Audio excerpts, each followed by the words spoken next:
Hi, Pastor Charlie here from New Hope Lutheran Church with another edition of Pastor Charlie's Toolbox.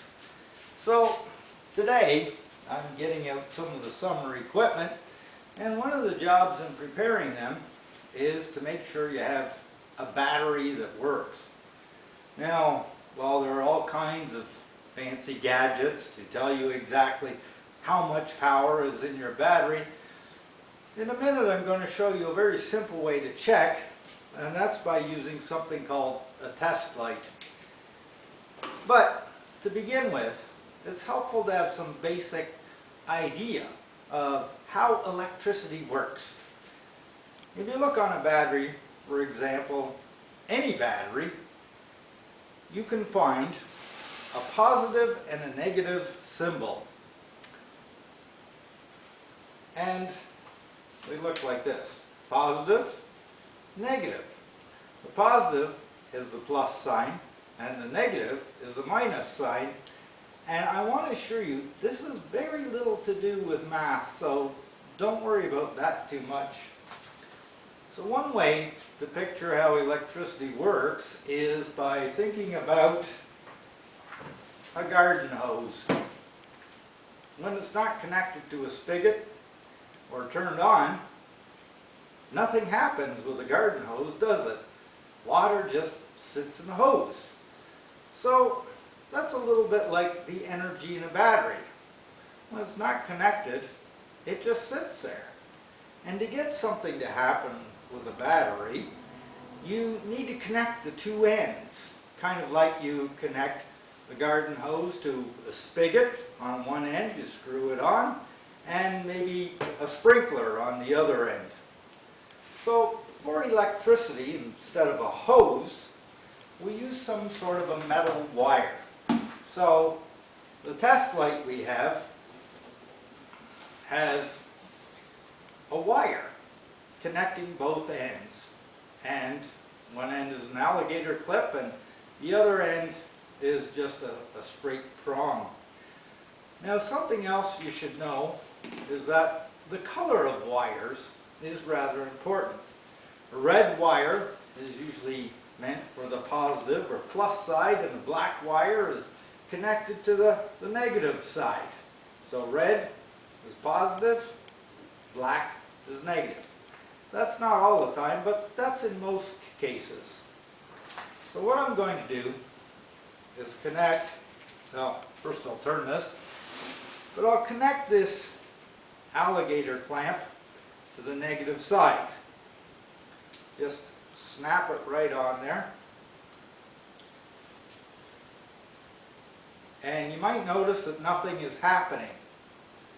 And that's because there's no connection. It isn't until we touch this end of the positive that we see something happening. And that works with all kinds of lights. And to demonstrate that, I put up some portable trailer lights here, and got the wire mood going over here. So let's connect the negative.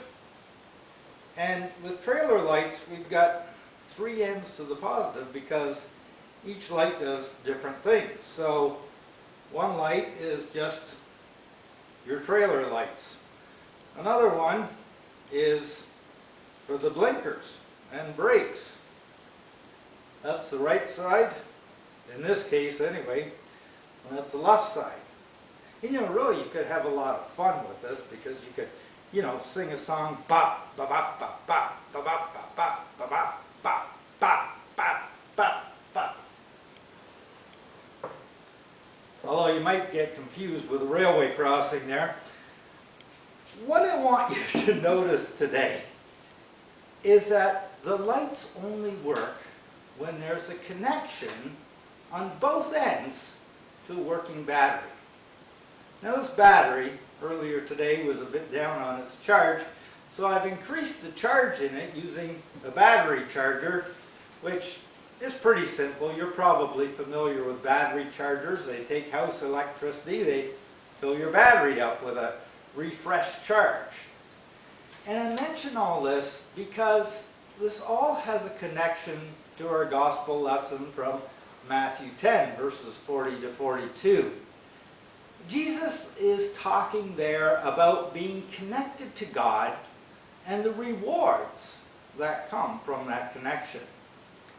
So often, when people don't feel connected to God, it can feel like they're unable to light up much of anything.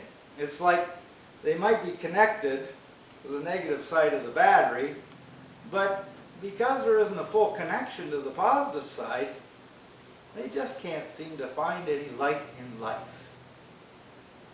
The negative side is often called the ground. We're grounded, and God grounds us. God is always trying to reach us, but we need to do something as well. And that's why it's important to make sure we spread the word that God really does love all people, and God really wants us all to be connected to God. But it's up to people to make that connection, because God won't force it on us. We do it. So by telling people about how God lights up our lives, just as God did for so many people mentioned in the Bible, we are also able to bring light to others. At the same time, we can also have times in our lives when we ourselves don't feel all that connected to God. And today Jesus tells us that even to hear out someone who's bringing good news to us about God, that is rewarded because it helps us restore our connection. In a lot of ways, we are recharged by keeping connected to those who pray for us, those who share their experiences of faith with us, and encourage us in any way to be connected and to stay connected. So it's important for us to be a light to other people by sharing with them your own connection with God.